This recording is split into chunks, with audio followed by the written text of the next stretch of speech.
कदम घोड़े की यूं से जमीन पर रखा। यहाँ से बादशाह हसन ने कदम दरबार की तरफ बढ़ाना शुरू किए। वहां जिब्राइल ने अपने पर बिछाना शुरू किए। यहाँ हसन ने अपने कदम बढ़ाना शुरू किए, वहां जिब्राइल ने भी वहां पर बिछाना शुरू किए। बड़ा ही कंजूस है वो बंदा जो अब भी हाथ उठा न सके। मुझे देखोगा जो शिया माँ का बच्चा है वही मेरे साथ बोले, दूसरे बंदे से बड़ी बात ही नहीं है। पूरे मजमे का मुझे उठा हुआ हाथ चाहिए। हसन ने अपने कदम दरबार की तरफ बढ़ाना शुरू किए, वहां जिब्राइल ने पर बिछाना शुरू किए। इनका मंसूबा था किसने हसन के इख्तिराम में पर्दा नहीं हटाना।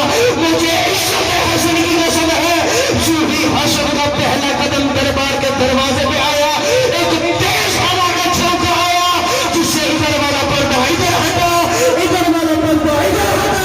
हसन मुस्कुरा के देखने वाले की तरफ फरमाते हैं, सुन तू अपने नौकरों को रोक सकता है, हमारे